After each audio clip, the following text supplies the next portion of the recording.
a loser commoner who got caught and was about to be executed by a bunch of nobles for being weak. One of the nobles tells him that he will grant his wish before taking his life. He asks the commoner boy to strike him with his best magic spell. However, his spell is so weak that it hardly causes any damage to the noble. The noble decides to end his misery and shoots a fireball back at him to show what real magic is. The boy is screaming in pain as the flames burn him to ashes, but he quickly smiles at the amazing magic of a noble. He wishes he had learned more about magic and mastered it while alive. The next moment, when his eyes open, he finds himself in an unfamiliar room surrounded by maids. He looks at his hands and realizes they are quite tiny. He then accidentally activates a magic spell that bursts through the roof of the castle immediately, surprising himself with how insanely strong his magic is even though he is just a toddler. A town carrier runs through the kingdom, announcing the birth of the 7th prince of the kingdom of Saloom, Prince Lloyd. As time passed, the 7th prince, Lloyd, grew up. He specialized in playing hide and seek with his maids, making them run out of breath. He just wanted to go read magic books, but Silpha, a maid, found the prince. It turned out that it was time for swordsmanship lessons. They engage in a sparring session at an incredibly fast pace, where they attack and counterattack faster than a man could blink. And on first glance, it looks like the prince was able to hold his own against Silpha, but Lloyd was a cheater. He copied Silpha's skills and movements with magic, but couldn't compensate for the physical and body shape differences. Lloyd then buffed magic into the sword to extend it and turned his body into floating in the air, but still failed. While Lloyd uses his levitation magic to surprise her from a different angle, he decides to take a boost from the fountain to finish the fight. But Silpha calmly blocks his sword before telling him that he is cheating and slams him to the ground and smacks him on the head. She's surprised he thought she wouldn't notice his cheating skills. However, she's amazed he was able to use 2 spells at once, which most court magicians can't even manage. While bathing the prince, the maids accidentally talked about the demon grimoire in the forbidden book in the basement of the castle. This attracted Lloyd. While they were struggling with each other to see who got to sleep with the prince, Lloyd, with a face full of excitement, quietly slipped away. At night, sure enough, Lloyd secretly hid and went to the basement. He broke the seal on the door and went in. He can't believe he never knew such an exciting section existed underground in the castle. Immediately, a demon emerges from the book, and he tells Lloyd he's impressed he was able to break the seal. Lloyd wonders who the demon is, and the demon introduces himself as Grimoire, and Lloyd realizes that he's the demon of the forbidden book. Grimoire tries to convince Lloyd to free him from the seal, and he offers to give him as much gold as he wants. But Lloyd isn't impressed with the demon's creation magic. He's disappointed Grimoire just molded some dust into gold. Grimoire becomes desperate, and he offers to teach Lloyd some ancient magic that has been lost to time. This time it made Lloyd excited with wide eyes. Lloyd didn't think much. He immediately unsealed it. But in response to his expectation, the demon played a trick and threw a destructive black lightning bolt, so powerful that the basement was about to collapse. He was ready to destroy the kingdom when the dust gets blasted away, as he notices a huge magical barrier in place that protected Lloyd from the destruction, as he honestly tells the monster that he has never seen this magic before. The demon is pissed by this, and he hits Lloyd with more powerful ancient magic spells, but none of them can penetrate through Lloyd's barrier. Lloyd is so fascinated by the magic that he decides to try it for himself. He takes the remnants from his barrier and holds them on his finger so he can observe their composition. Suddenly, Grimoire grows a second face and starts chanting destructive spells, but Lloyd tells him to stop and to show him his best defensive magic. Lloyd chants a spell and shoots a magic ball so strong that it basically turns the entire barrier into a lava pit, defeating the Grimoire. Then Lloyd used magic to restore the ruined room, while the Grimoire knelt on the ground and worshipped Lloyd as its master. The Grimoire pledges his services to Lloyd, and he asks to serve as Lloyd's familiar. Lloyd immediately agrees, but Grimoire believes Lloyd sees him as a lab rat. Grimoire transforms into a little cute demon with the aim of buttering Lloyd up so he can take him down unawares. Lloyd invites him to jump into his coat and decides to use the opportunity to attach himself to Lloyd and take over his body. But as soon as he touches Lloyd, He's surprised by how powerful Lloyd's mana is. He decides to be obedient to Lloyd because he can't see himself taking control of him. The second prince, Albert, invited Lloyd to practice magic shooting. Albert was known as a prince of both literature and martial arts, with a high chance of succession. The next turn belongs to Lloyd, who walks up to the area but realizes that he needs to hide his true powers. So he intentionally decides to just clip all of the targets one by one with his fireball instead of hitting them in the middle. The old officials who followed all sneered, but Lloyd didn't care because the throne had no value to him. Albert tells everyone to follow him upstairs, but tells Lloyd to play and practice as much as he wants. Lloyd is overjoyed at this opportunity, as now he can truly use his magic to the fullest. He then turns towards Grimm and tells him that he wants to try his special magic where he used 2 different spells at once. The ultimate fiery ball and the violent water ball merged. The demon overloaded and foamed at the mouth. A earth-shattering move was created, shooting straight into the sky. On this side, Albert knew that Lloyd was pretending to miss. He planned to use Lloyd in the future as a sage, so his power would be stronger. At this time, the demon in Lloyd's hand was also terrified, because the sky had been shot through and the day had become night. The next day, Grimm brings the newspaper to show a picture of the hole in the sky on the front page. But Lloyd's attention is turned towards the article about an adventuring party gaining lots of loot inside of a dungeon. This makes him decide that he wants to go to a dungeon, so he takes out a piece of acorn and uses his magic to create an exact replica of himself, which mirrors everything that Lloyd does. After that, he takes Grimm back into his arm and flies off to find a dungeon. But it turns out that half of Grimm's soul is magically transmitted inside the clone back at the castle, so they can communicate. Lloyd stops for a while because he has no idea where the dungeon is. Suddenly, they notice a girl escaping from a group of orcs. They go to a mountaintop to observe, but to their amazement, the girl uses a specific breathing method to generate energy and bursts through the first couple of orcs, destroying them one by one before blasting the final orc with a Kai blast that Lloyd had only heard about in books. The girl immediately notices him and rushes up the mountain thinking that he is an enemy.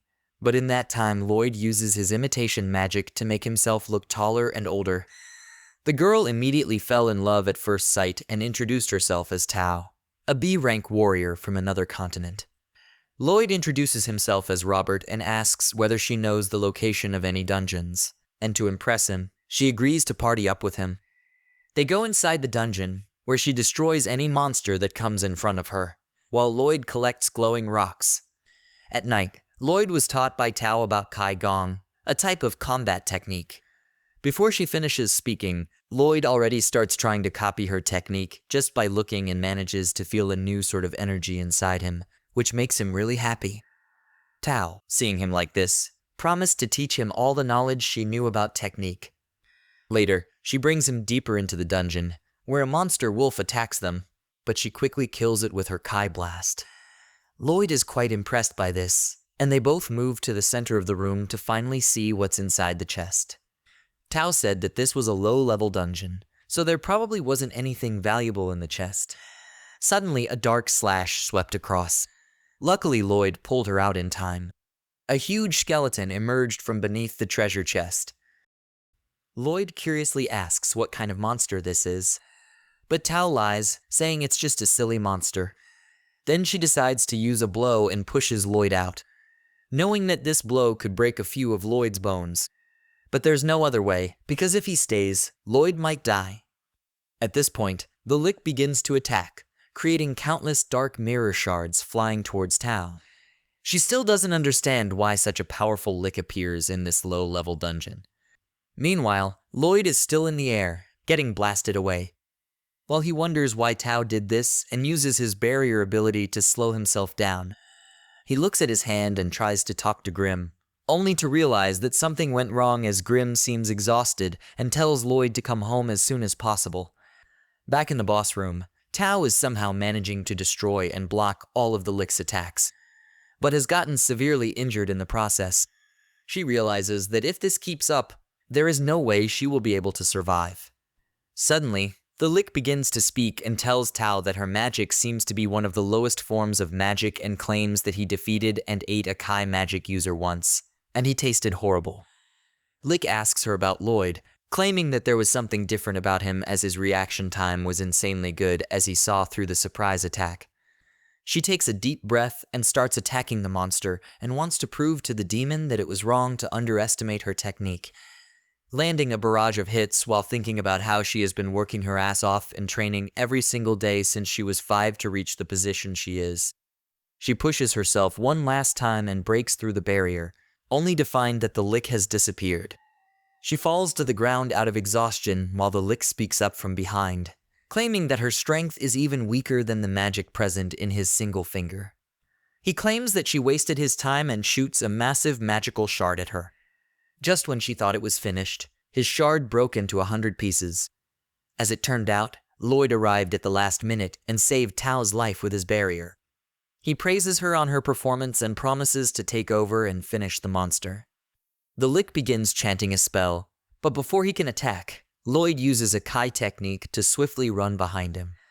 The Lick is taken aback by Lloyd's speed as he takes a deep breath and hangs upside down on the rocks, protected by his barriers, while the Lick attempts to land attack after attack, only to fail each time.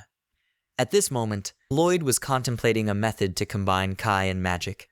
He inhaled deeply to fill his lungs and then combined it with rapid magic, enhancing the rotation speed of the Kai inside. Lloyd realizes that his barrier is blocking the flow of air, so he decides to break his own barrier. This pleasantly surprises the Lich, who immediately shoots a bunch of magic blasts at him. But Lloyd jumps away, dodging the attacks one by one. He finally gets the hang of it and merges his Kai with his mana to create an incredibly strong magic attack. He dodges some more attacks, before throwing the magic attack around him to destroy all of Lick's attacks, surprising both Tao and the monster. Lloyd is not done yet and creates some more magic razor blades and starts shooting them at the Lick, who tries to block his attacks. Lloyd starts making his blades thinner and sharper, cutting through the barrier alongside the Lick, destroying him once and for all. After that, they look through the treasure chest only to find an old knife inside. Lloyd expressed his intention to keep this knife. Tao agreed. Then the chest slowly sank into the ground. According to Tao, after the dungeon was cleared, everything would be buried by the ground.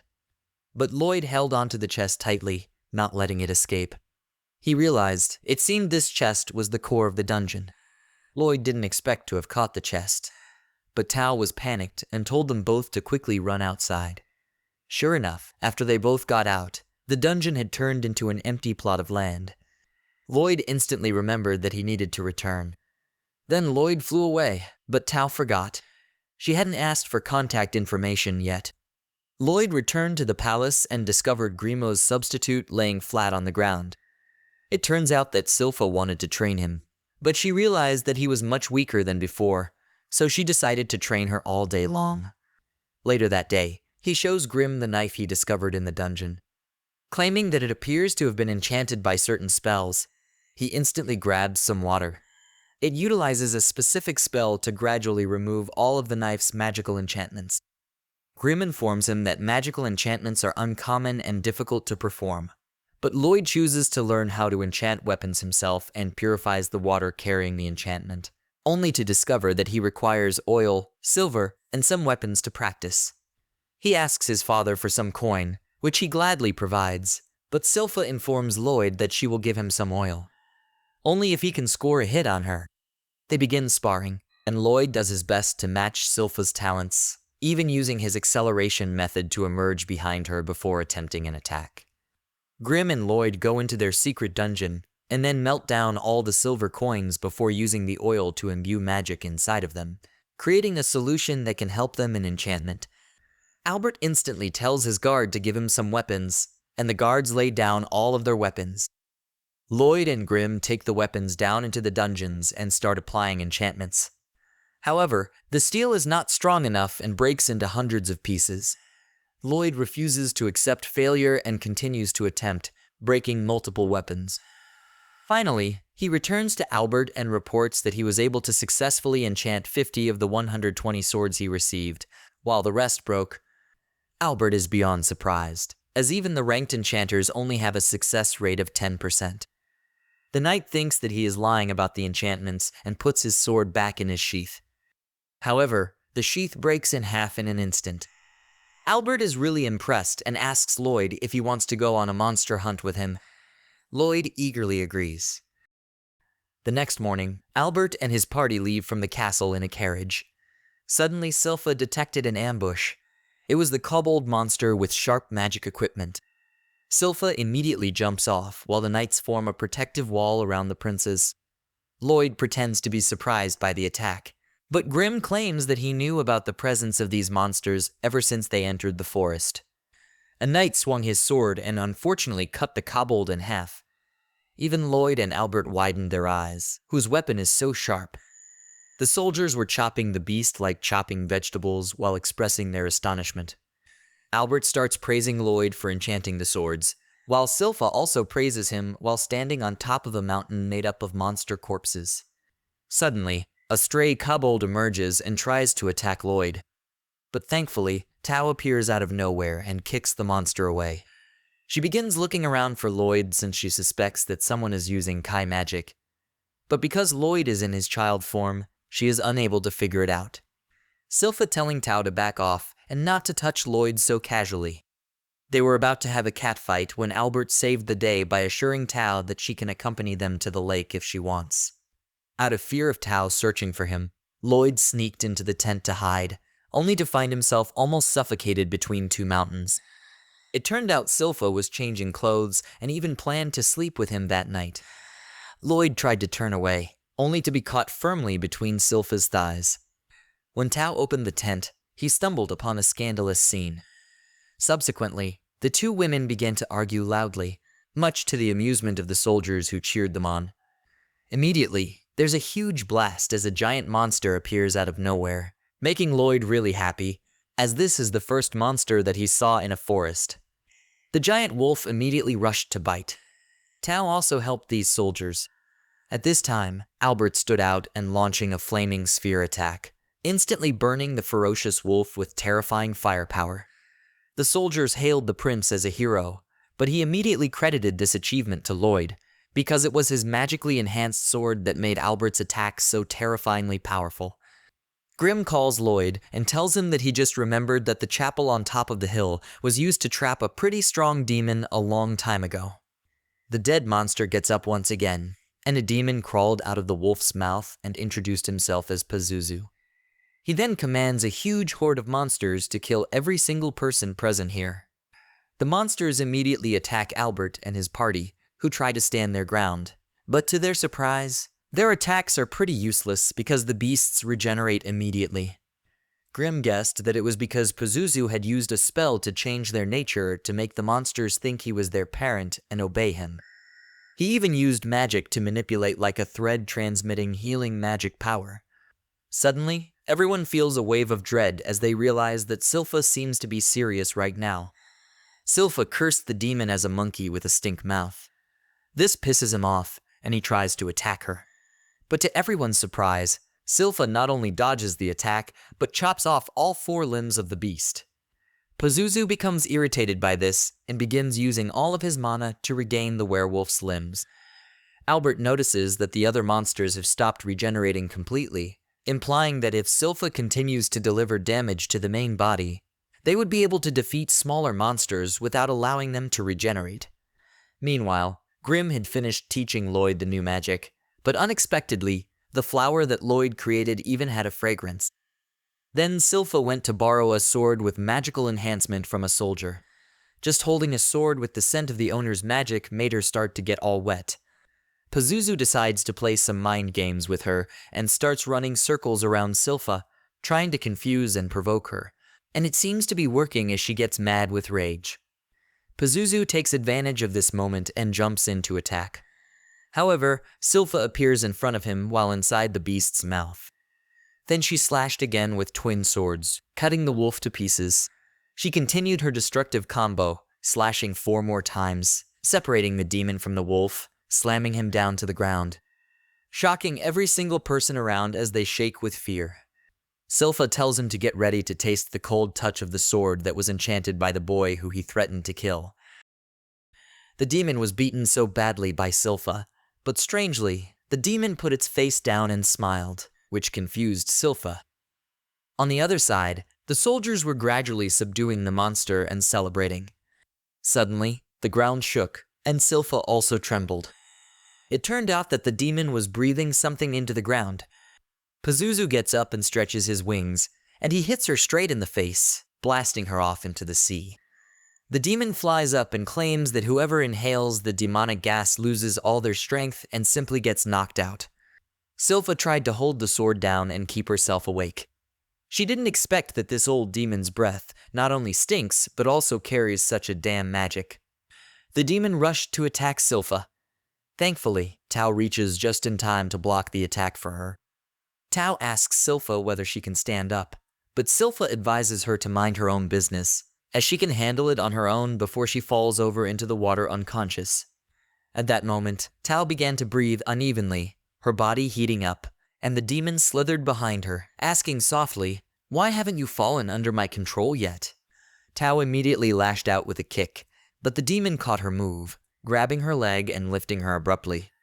Pazuzu noticed she was using a unique breathing technique to keep the poison out. Pazuzu asked her, "Why don't you run away? Or perhaps you want to become my subordinate?" Tao got angry, claiming that she would never become a slave for someone as ugly as him. She jumps up and then uses one of her most powerful spells that he has blasted into the water. She needed to quickly adjust her breath.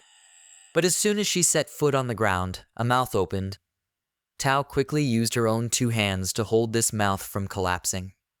Pazuzu approached her. Then he opened his mouth and continued to pump out the dominating gas. Tao couldn't resist anymore. She had inhaled the gas. Tao said that she had felt that handsome guy right here, and he was shining like the sun. Pazuzu tells the dog to gulp her down, and the monster swallows her alive. He picks the unconscious body of Silpha out from the water, claiming that she killed a lot of her minions and will have to pay for that by becoming his minion herself. Meanwhile, Lloyd is still playing in the background and asks how he managed to control the monsters. Pazuzu gloats about how he killed the parents of these monsters while they were still pups and then used his magic smoke to take control over their bodies and make them follow him. He suddenly remembers that no one should be aware enough to speak, which scares him, and turns around to see Lloyd playing with one of the dogwolves. He asks Lloyd how he gets through his smoke so quickly. Pazuzu discovers Grim is a demon and asks if he is guarding the tiny kid, before mocking him for being a babysitter. This irritates Grim, but he knows Pazuzu won't see the light of day anyway. Pazuzu laughs and sends in his demon dogs to tear the kid apart. Lloyd starts fixing his mana output and uses it to create a warm and gentle bed of flowers. The puppy remembered his kind mother, remembered her kiss full of love. But very quickly Pazuzu felt something was wrong. All his monsters were happily rushing to Lloyd's arms. Then Lloyd told the wolf to spit her out. Lloyd covered Tao body while she is sleeping. Pazuzu released a super extreme miasma and wanted to suppress that scent.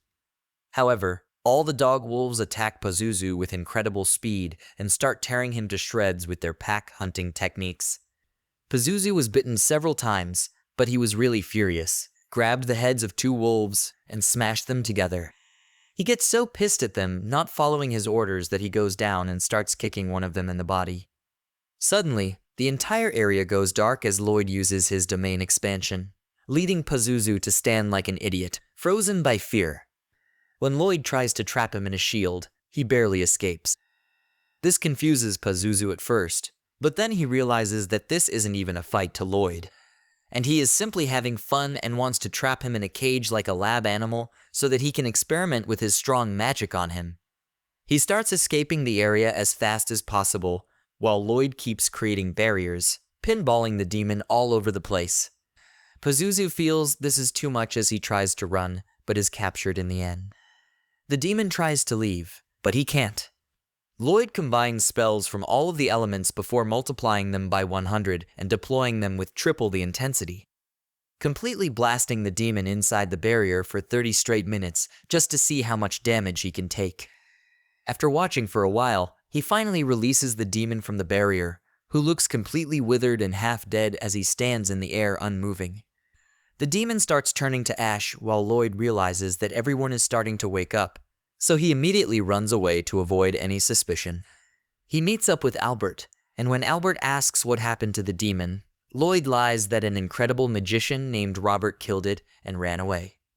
A few days later, Albert and his company return to the kingdom to much fanfare, where they are presented to the king, who congratulates them on their ability to stand up to such an immensely powerful monster. Albert claims there were two other people, Tao and the mystery magician Robert. Tao wanted to find Robert, so she entered the jungle and didn't return. Albert straightforwardly stated that he wanted the king to grant Lloyd the right to run for the throne. The king was quite pleased to hear this, but also asked Albert, "Isn't it that way you will have more competitors?" Albert boldly said this to find the best king for the kingdom. A talented child like Lloyd is also a very good choice. There is no reason to refuse him. The king immediately wanted to confirm with Lloyd about this. Lloyd immediately refused. Then he picked up his stick and ran out to the playground. His lively demeanor was quite something. Suddenly, a pure white dog rushed towards him. It turned out this wolf had followed Lloyd when he left the forest. Lloyd was very happy about this. They went to Botanical Tower, where there were countless green trees and colorful flowers. A girl rushed at him at supersonic speed, pressing on him from behind. It was the sixth princess, Alice. Then everyone had tea. Alice noticed a cute magical beast following Lloyd. She sat down and began to pet the beast. Strangely, the beast did not resist at all. Lloyd wanted to stay to learn more about Alice's beast-taming magic. Indeed, she had called a creature she was raising. It seemed to be a giant fox. It had silently appeared from behind and stolen Silpha's hairpin. Both were horrified looking back, not knowing when this magical beast had appeared. Alice introduced it as Ruru of the Finra species, a higher-level magical beast. The only thing Lloyd didn't understand was when she had ordered this magical beast to come. It seemed that Alice had given the order without moving. Lloyd felt this was wonderful. Lloyd rushed up and asked her to teach him. Alice did not hesitate and happily shared right away. The method of giving orders was love. Then she demonstrated, emitting love around her. Immediately, countless magical beasts jumped to hug her. Lloyd realized that his sister had unconsciously controlled the beasts by sharing her thoughts. She was indeed a genius. With his ability, Lloyd observed this. The energy flowed from Alice's head to the heads of other beasts. It was not a command, but a kind of imagination. Lloyd started doing the same and aimed at his pet. Indeed, it understood and ran around as Lloyd requested. Lloyd happily pampered his dog, Shiro, because it did exactly right. Later, Lloyd, Silpha, and Shiro return home, and Silpha wants him to train with her immediately. Suddenly, Albert comes to his rescue. He claims that he wants him to meet someone. That someone is the fourth Prince Diane, and Lloyd is a bit taken aback to see him. They visit Diane's blacksmith workshop, which he wants to talk to Lloyd about the sword enchantments he did earlier, which is why he wants to see him in action. Lloyd started using a pen and dotted magic ink containing a strengthening solution. Then he inlaid a bunch of magic, extremely fast. Diane immediately felt stunned, and Albert was sweating. Diane was completely convinced. He began to admire his own brother, so his dream could be realized. That was to create the strongest magic sword. The magic sword is different from the weapon that only deploys simple magic spells. Diane does not have magic. He always dreams of creating a magic sword to be able to use magic freely, even creating a country specializing in magic swords. Lloyd doesn't care about his brother's dream, but he is interested in the production process and gladly agrees to help him. This time they will enchant the skill of the flaming fireball into the weapon. The difficulty is that this skill needs 15 enchantment beats, but the limit of the weapon is only 5 beats. That's no problem for Lloyd, and he compresses the high-level spell into just 2 parts.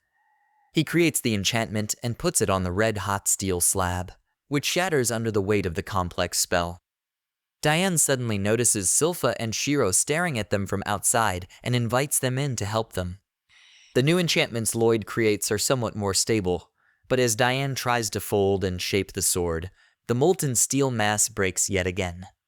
Grim approaches Lloyd and shows that the enchantment ink is of extremely low quality. Even Diane confesses that he purchased it because it was cheap. Lloyd is not pleased about this. He utilized the purification spell on the essence to reveal its constituents and discovers that the amount of monster core in it is insufficient to make a magic sword. Diane does not have any monster cores lying around either.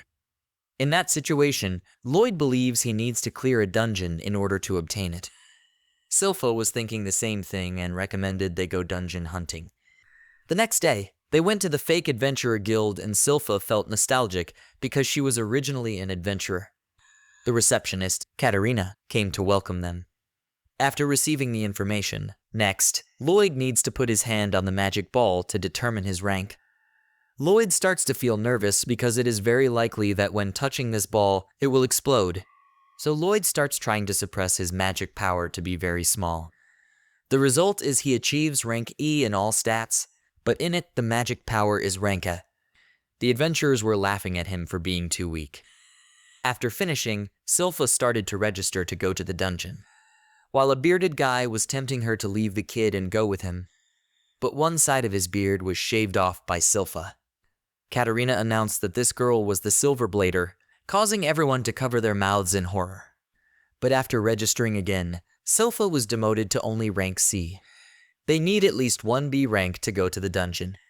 Just at this time, Tao appeared. She winked at Lloyd and expressed her desire to help them.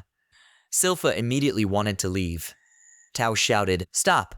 It turns out that after that time, I couldn't find Robert.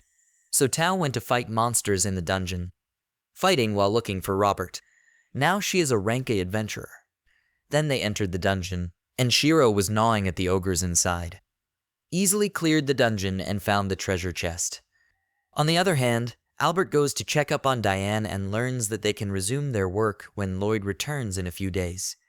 This worries Albert a little because a war is approaching them rapidly, and he wanted to have as much help as possible before it starts. Diane asks him to just wait a little longer, and then they can mass-produce magic swords. They brought this new sword out to the training field. Diane and Albert are blown away because they didn't expect it to be this powerful. Lloyd thinks that he should tone down things a bit from the next time. At night, Lloyd can finally relax in his bed after a long day's work. He suddenly notices the presence of a strange object in the garden. He tries analyzing what it is, but it seems like a hole in space. The assassin hides behind the fountain and keeps an eye on Lloyd's room. But then he arrives right next to her. The assassin loses her cool and runs away. But Lloyd has already created a barrier around them. He taunts the assassin, asking why she is trespassing in his home. The assassin removes her cloak and apologizes to Lloyd for using her special move on her. Her body releases a lovely, flowery smell. Lloyd begins to feel dizzy and numb as he inhales it. He realizes it is poison and casts a purifying spell to eliminate its effect. But the lowly assassin levels up her poison attack and tells him that there is nothing that can purify her poison. The assassin affirms that she is the poison blighted and has been spreading poison from her birth. She introduces herself as Ren, and the moth flying near her dies and disintegrates because of her poison.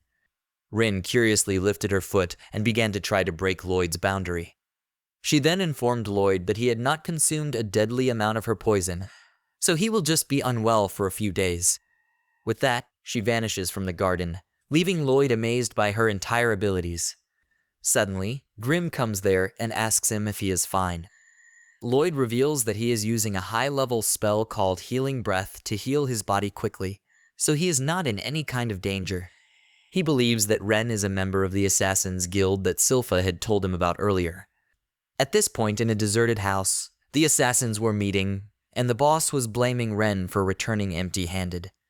But Ren also brought back important information. The royal family was mass-producing magic swords. Meaning war was approaching, this information would help the boss plan ahead. Ren believes that they can have a chance to participate in the war, but the big man tells her to shut up.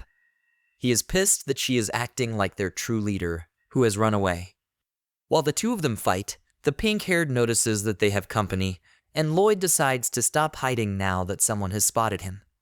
The thieves recognize him as the seventh prince who acts like a normal child, but is in fact very powerful. The big guy wants to kill him so that he doesn't leak information about them. And on hearing this, Lloyd removes his barrier, giving Grim a heart attack. However, Lloyd laughs, saying that it would be a shame if he doesn't get to experience the special skills of the Assassin's Guild members. A green-haired man attacks him first. Lloyd quickly blocked his kick. He disappeared, then he reappeared like a demon, kicked once, but made 3 kicks. Lloyd defended perfectly, but the assassin stretches and curves his hand. Landing a hit on him, the assassin then twists his body around, introducing himself as the Blighted Babylon. Lloyd is amazed to see this when suddenly, the masked assassin appears behind him and tells him to sink. Immediately, Lloyd feels super heavy and falls to his knees under his own weight. The big bald guy comes forth and says that the masked guy is called Crow. Lloyd uses physical enhancement magic to break free from Crow's cursed speech and avoid the heavy attack from the bald guy named Galilei. However, he immediately gets caught in his real ability. Lloyd strains to get out of the sticky web and is forced to leave his shirt behind to get free. The pink-haired assassin attacks him from behind, but he blocks her twin swords using the fabric he borrowed from Babylon. He dodges all her attacks, and the pink-haired girl suddenly stabs her thigh. Surprisingly, a similar wound appears on Lloyd's thigh, and the woman introduces herself as Teria, who can share her injuries with anybody she sees. Lloyd can only smile like a fool while learning how her abilities work. He uses healing magic to quickly heal his wound. Teria's wound also heals immediately. Lloyd strengthens the clothing shreds around his wrists and transforms them into blades. He imitates Silpha's combat technique and instructs the assassins to show their abilities. Lloyd targets the flexible man Babylon first, who barely dodges his first attack. He attacks him again and smashes him to the ground. Suddenly, Galilei and Crow surround Lloyd from both sides and try to launch a combo attack. But Lloyd moves faster than sound, avoiding his attack and letting it hit the Baldy instead. Lloyd appears behind Crow to finish him. He smashes Crow with a unique combination move and slams him to the ground instead. Galilei gets up to fight him, but Teria tells him to stop because they are linked together. He doesn't listen, and when he swings his fist, all of her clothes rip. Then Lloyd attacks her without warning. She stops the attack and warns him not to hurt her, or else he will be wounded as well. Lloyd is eager to learn this through hands-on experience and instantly blows Teria into a pillar. Golly comes up behind him and holds his hands, but Lloyd gives him the slip, and then uses Tao's techniques and sends Golly flying. Golly crashes right next to Ren, who falls to the ground in terror at Lloyd's unbelievable power. Lloyd gently told Rin to show him more of her poison. At this point, Galilea struggled to get up and told her to stop, because after all, Ren was not yet proficient in controlling her poison. He would fight with Lloyd on her behalf. Now Lloyd remembered. It seemed that this group, with all members, was not yet proficient in controlling magic. Galilea said that if they could control their power, they would not need to be assassins anymore, because being hunted down by the world was too tiring. He began to burst out with power and rushed to Lloyd. But Lloyd shot behind him, and like a powerful lightning strike, Ren screamed and attacked Lloyd with a kick. But unfortunately, Lloyd's boundary had been erected long ago. Lloyd reminded Ren that the poison was leaking out. Golly tells her to stop, because he is not injured at all. It turned out, after Lloyd's last strike, his mana was completely under his control. No one can believe it. And Lloyd explains that he engraved a spell on Golly's back so that he can control his mana properly. Golly cries tears of joy, saying that his cursed power has finally vanished, and Lloyd tells him that he can use his power at his will now. He then calls the rest of the assassins and engraves a spell on their bodies too. Afterwards, all of them now can control their power and are very happy. Soon, everyone welcomes Lloyd into their gang, and they even give him some of Ren's clothes that fit him perfectly. Ren is not happy about that and claims that he is their enemy, and Grim starts arguing with her about it. Lloyd doesn't care and asks everyone to show him their powers once more. But Galilei says that before that, they must explain themselves to him. Lloyd says that he is fine, but the bald dude has already started rambling about their past. However, as Lloyd learns about the Assassin's Guild's leader, Jade, who possesses teleportation abilities, he becomes enthralled with the story. Galilei believes that Jade has the worst power of them all because he can teleport anywhere at any time without his will. Despite this, he was the most cheery of them all, and proposed that they form the Assassin's Guild to take on missions that the Adventurers Guild would find too dirty. He came up with a coin with a sketch of a wolf, and said that every time they complete a mission, they will leave this coin at the location to prove to the world about their powers and their intentions to bring the world peace. He declared that one day, they would no longer have to live in the shadows, and the very next second, he got teleported. Lloyd is just interested in the part regarding teleportation. Suddenly, a teleportation circle emerges in front of him, and out of that comes a letter with the Assassin's Guild's wolf mark. A few hours later, Silpha and Shiro arrive at the Assassin's hideout to locate Lloyd. However, they don't discover a single human there. However, there is a message from Lloyd stating that he intends to visit the Lord of Lordost, their enemy territory, together with the Assassin's Guild. When Arthur receives this news, he cannot stop shivering in fear and anxiety. He believes that the King of Lordost must have ordered the Assassin's Guild to capture Lloyd and intends to declare war against them. Diane convinces him that Lloyd cannot be defeated so easily, and they ought to try to negotiate calmly. However, Silpha provides the dirty clothes belonging to Lloyd that she discovered in the cave, and upon seeing this, both Arthur and Silpha are ready for war. It turns out that the letter that the assassins received was from none other than their own leader, Jade, claiming that he was transported to the territory of Lordost, but he managed to perform a coup on the Lord who was trying to start a war and has named himself the Lord of that area.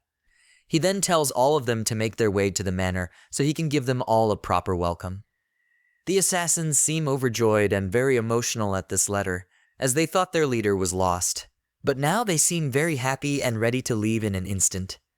Ren reached out and asked if Lloyd wanted to go with them. It turned out Ren wanted Lloyd to cure Jade too. Lloyd didn't say anything. Now he just picked up the letter and asked Rin if she knew where it came from. It meant it was instantly sent to the precise position needed. It indicated that Jade had completely mastered his ability.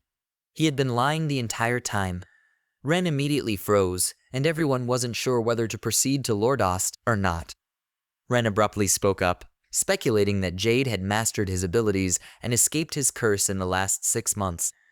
Lloyd smiled and said he didn't have to accompany these people, but the teleportation seemed interesting, so he would go along. They thank Lloyd as he decides to take them all for a ride on his supersonic air magic. He travels at the speed of sound while the assassins are screaming for mercy as they have never traveled this way at such high speeds.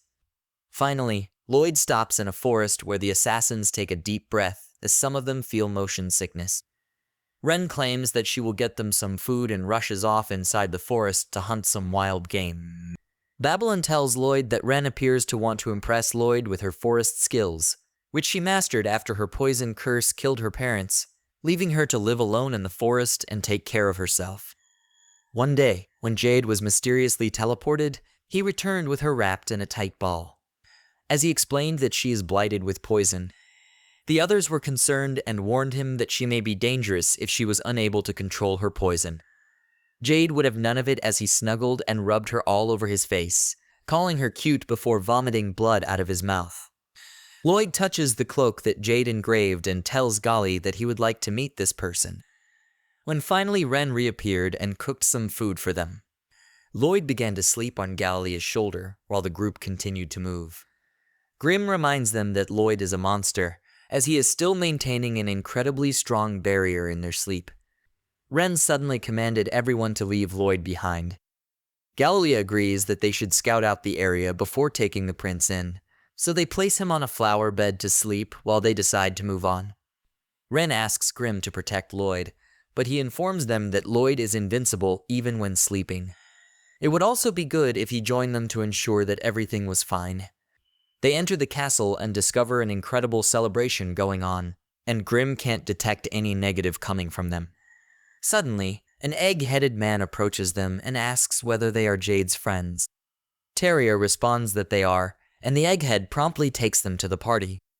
With a bang, he puts them down at the table and instantly pours them drinks. Suddenly, Jade comes out in his lord's attire. He cheerfully greets the others as he approaches them.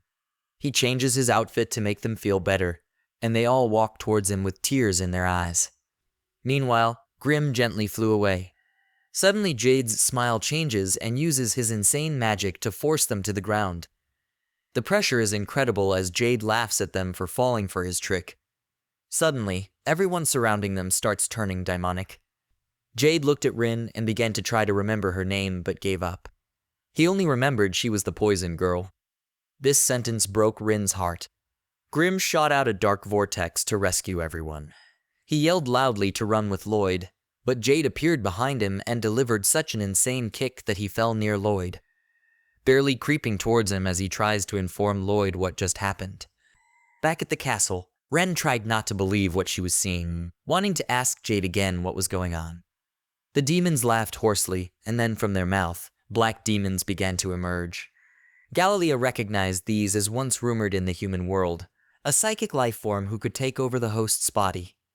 Jade introduced himself as coming from the demon world, a place far from the ocean, outside this continent.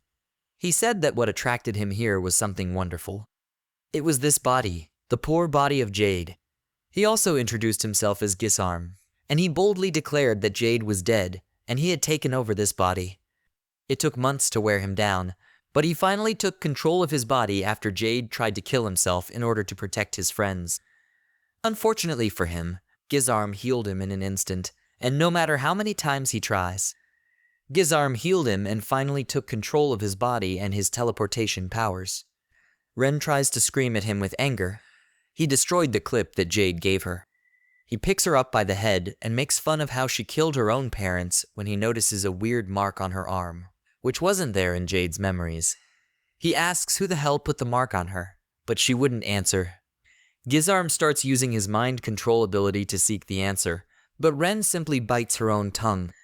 When suddenly a huge amount of mana surrounds the assassins, covering them in a shell while a massive energy beam levels the entire area. As all the demon spawn disappear, the assassins look up thankfully to see Lloyd with a serious face looking down and say he was the one who put the mark. That's all for now. If you want more, please subscribe and turn on notifications so you don't miss the next part.